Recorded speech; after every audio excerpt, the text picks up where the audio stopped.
Good afternoon, Mr. Secretary. Ah, disclosure muna kasi may nagsabi na may question sa team nyo. Pending a DNA, yung staff ko si Raf ay hindi ka mag-anak ni Secretary Vince, ha? Ayan, tumayo ka naman. Ayan. So. Pending a DNA test.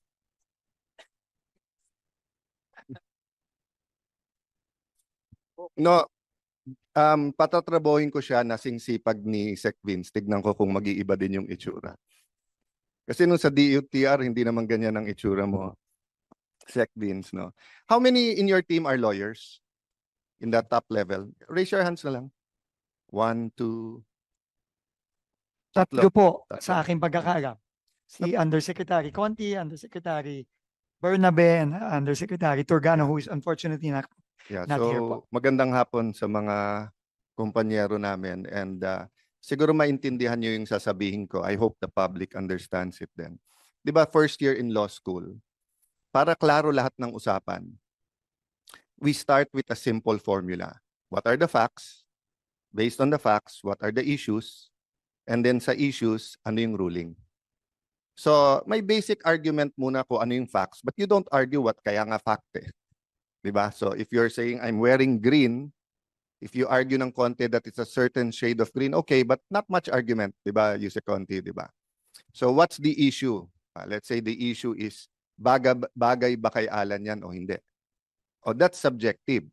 Diba? So, marami ng opinion dyan. You won't agree on the opinion. Diba? But for example, ang sabihin is, kay Alan ba yan or hiniram ba niya? Kasi kliniklaim ni Joel, hiniram ko lang, hindi ko na sinole. Diba? Then that's the issue. We can debate on the issue, sinong may resibo, paano. Then you go to the ruling. Unfortunately, nowadays, there are facts, alternative facts, fake news, false news. Hindi naman bago yan, no? But ang point ko lang po, hindi tayo nagkakaintindihan lahat, no? So, in my questioning, I'll start with, kasi we cannot argue with principles, di ba?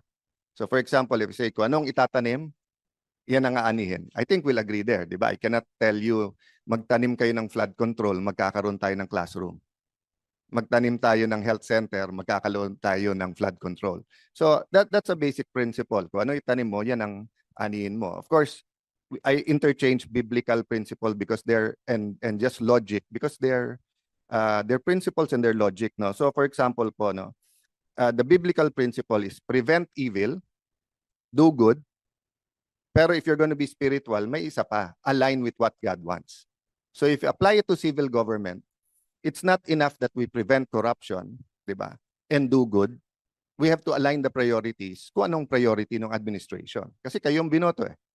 Di ba? Before the election, pag sinabi ng isa, peace and order in priority, sabihin ng isa, priority is the economy, sabihin ng isa, I'm talking priorities ha, kasi lahat naman yan importante.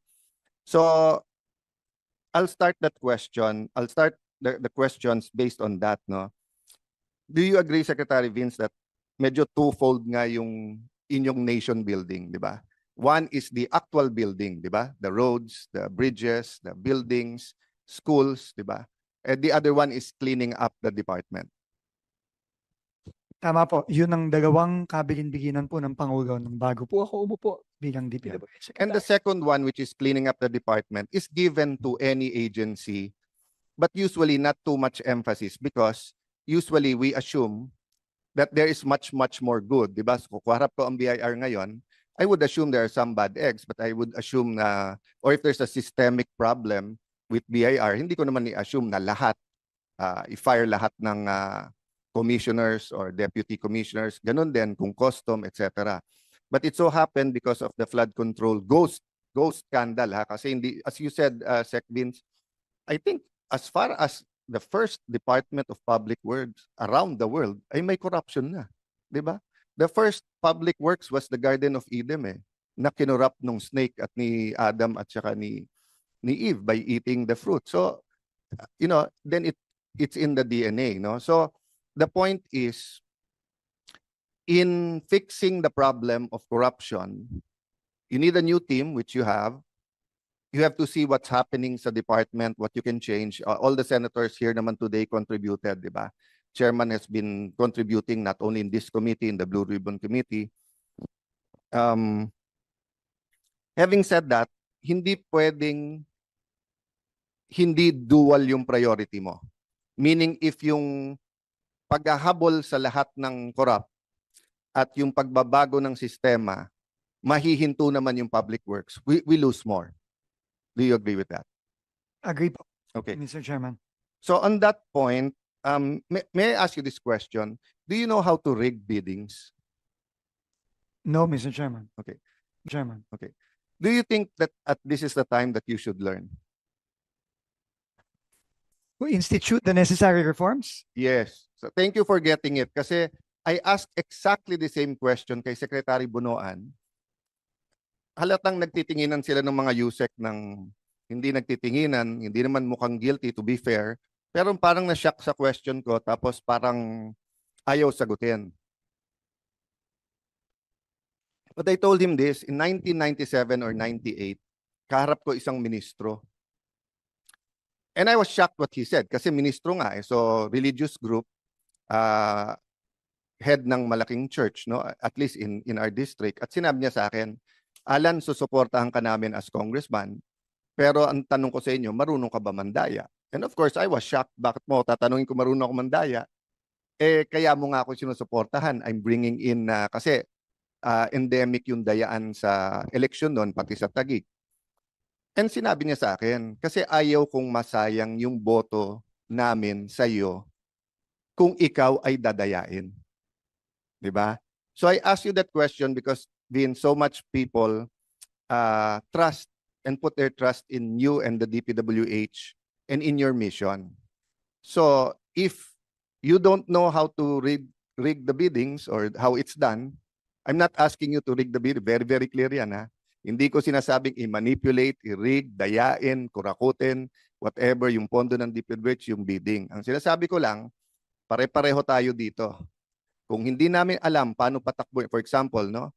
Kung ako ay bagong senador at hindi ko alam kung paano patakbuhin ang office ko, marami akong staff na tatawag ko saan-saan ahensya at hihingi ng special favor. Di ba? So that's one thing senators or congressmen have to learn right away. How to make sure that in fighting monsters, they do not become the monsters at the same time. Another lesson is we have to verify all of our information.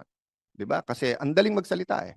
We can ruin lives, we can rule teams, we can ano. So my point, Mr. Secretary, is I hope you learn all the tricks of the trade because as you change the rules, mag-a-adapt din yung mga nangungurakot.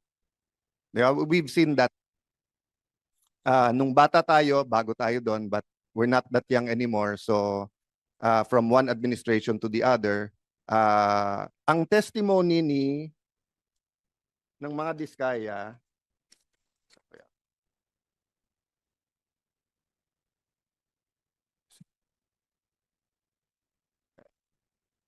nasaan yung kay Diskaya? Yung may picture. Ito ba yan? Yan. So sabi ng mga Diskaya, I'm not saying it's gospel truth o totoo, but as reference lang. Noong panahon ni former President Pinoy ay umaabot sa 10%, sa panahon ni President Duterte ay 12 to 15%, subalit sa panahon ngayon ng mahal na presidente ay umaabot na ng 25 to 30%. Ang total na porsyento na proyekto na hinihingi ng mga congressman gamit ang kanilang mga tao o tinatawag na bagman. At ito ang pinakamataas na hinihingi sa lahat ng kontraktor sa Pilipinas. We know also this gospel truth kasi may ghost eh. So obviously ghost is much more than 25%. And to be fair to President Duterte, President Aquino, whether we talk about President Marcos Sr., President Fidel V. Ramos, kickbacks in government contracts, lalong infrastructure, has always been a problem, di ba? So my point, Secretary, is I want to know, with such a huge task, no, wag muna tayo sa building, sa corruption muna. What will you focus on? Ano yung bullseye para sa iyo? Kasi kung hindi ka naman ombudsman at kahit ombudsman ka, di ba? Ombudsman hindi pwedeng DPWH lang. There are other agencies. Di ba? Sabi nung isang study, for every 1 peso we collect, 1 to 2 pesos hindi natin kinokollect. So yun ang pinakamalaking scam or scheme sa Pilipinas, di ba? Kasi if we collect 4 trillion, hindi na collect 4 to 8 trillion, mas malaki yun. Pero hindi madaling hulihin yun. That's every single port, that's every single tax na ini-evade, di ba? So sa palagay mo, Secretary, to be fair to you, you've only been there for 5 weeks, right? 5 weeks, no? What will you focus on? Or dito sa corruption, what's the bull's eye for you? Unang-una po, nasabi ko na rin po ito kanina, Mr. Chairman, dalawa po ang kailangang focus. Mahirap po siya, pero kailangan pong gawin. Kasi yun po ang inaasahan ng mga kababayan natin. Unang-una, kailangan pong managot yung mga dapat managot. Unang-una. No? At ang responsibilidad po namin ngayon, una, mag-focus sa loob ng DPWH para po matakot at hindi na gagawin ulit. Yun po ang unang-una. No? Kami po ay nakikipagtulungan din sa ICI at sa Ombudsman para yung ibang mga dapat managot, base sa ebidensya, mananagot din. Pero tingin ko po, no, ang mas lasting na magiging legasiya, at ito na rin po ang sinabi ng ating Pangulo, na yung reforma. Kailangan pong magbago. Yung mga nasabi na rin po kanina ng ibang membro ng committee, na marami po dito sa pinag-uusapan natin ngayon, matagal na po ito. Iba nga po, marami po dito, dekada na po ang binilang, hindi lang taon. So kailangan po nating baguhin yon. Example po, pagbababa ng presyo ng mga materyales para talagang mag-reflect ng totoong presyo sa merkado at maiwasan ang overprice. Yun po ay naging call ni Chairman Win, ni Senator Loren, nung anak po ni Senator Loren. At yun po ay kailangan na natin gawin. Hindi po yan, I think ang last time po na in-adjust ang CPMD at DUPA nung 2015? Kailan? I think po nung 2015 pa. Nung time po ni Secretary Babe Singson. That was the last time na in-adjust. So we have to do that now. Kasi po, dun pa lang po, tama po ang ating mga members, ang ating chairman, na dun pa lang po, makakat mo na kagad eh. Yung potential na pwedeng nakawin, makakat na po agad dun.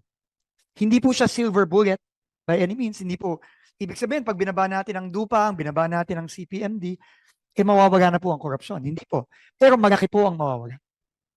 At ang iba pong mga reforma, halimbawa po, yung pagsisigurado na bawat pumasok sa budget ang isang proyekto, dapat yan may plano. Dapat po yan may endorsement ng Regional Development Council, ng Provincial Development Council. Marami po sa mga questionable proyekto na tinitignan natin ngayon. Wala po yan. Sabi nga po ng mga mayors na nakausap natin, ng ibang mga, kahit po congressman, nagulat na lang sila at bigla na lang may sumulpot na proyekto. Yan po ang sinabi sa akin ni Governor Bons Lulor sa Oriental Mindoro. So, dun lang po sa ilang yan, malaki na po ang tingin ko ma-address. And I think these will be lasting reforms as long as they are implemented consistently. Kasi ang problema po ako po, sasabihin ko na po dito, 2 taon lang po ako dito, 2.5 taon. I will not be here anymore after 2.5 years. Sana po itutuloy-tuloy lang po yung mga reformang gagawin, yung mga reforma pong inutos mismo ng ating Pangulo, sana po tuloy-tuloy na pong i-implement. Yun po ang tingin kong lasting na pagbabago sa I'll comment and discuss with you on other points you said, but just to focus on my question ng focus. No? So I see your point. So building accountability. Sinasabi mo sa accountability, dalawa yan. Hulihin, kasuhan, dapat lahat ng kasuhan. And then secondly, reforms. So agree tayo doon. Tapos pangatlo pa yung building. Agree tayo sa reforms. We'll go into that kasi I think may mga kailangan i-clarify doon. But doon sa hulihin ang lahat ng kailangang hulihin, that's where I want to know the focus. Kasi let's assume na walang guilty dito.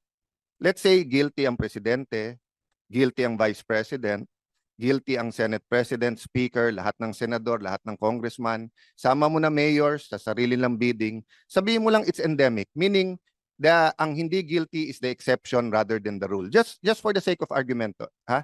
Ano lang to? Argumentum ad absurdum. Let's bring it to the absurd. So barring a revolution that I don't want, I want a revival. I don't want a revolution. Because many revolutions, communist revolution, fascist revolution, or even a liberal democracy revolution did not bring the reforms that was promised. It's really more of a revival or revolution of the heart, no? So my point is, Sec, what will we focus on doon? Or can I feed ng konti? Will you agree with me? Let's focus muna sa ghost. When I say focus, I'm not saying na wag mong tirahin lahat ng makikita at obvious. At of course, if a document falls on your lap na eto hindi ghost pero rigged yung you have to act on it. But I'm saying it's you only have 24 hours in a day. Maybe you have 48 hours dahil sobrang sipag mo, but the rest of us only has 24 hours in a day. Do you agree with me na kailangan yung low-lying fruit, yung obvious na obvious, yun yung unahin? Unang-una po, no, nagsisimula po kami lahat, no, lalo na sa bagong team na pumasok sa direktiba ng which is wala tayong sisinuhin, wala tayong sasantuhin. Lahat po ng dapat managot, lahat ng involved, dapat managot. Pero tama po kayo na in terms, dahil po sa dami at sa scale nitong nakikita natin ngayon na siniwagat mismo ng ating Pangulo nung kanyang SONA nung July, kailangan po ng prioritization. Tama po kayo doon. No? At yun na rin po ang sinabi ng ICI nung last week, nung sila ay nag-presentation. At ngayon po na may bago ng special advisor, si General Asurin, yun din po ang kanyang sinabi. At yun po ay gagawin natin in support of the accountability measures na gagawin po ng ICI, ng Ombudsman, at ng DOJ. So yan, dyan po tayo nagpa-prioritize, pero hindi ibig sabihin nun is magto-turn tayo ng blind eye sa ibang mga bagay. I agree with you 100%.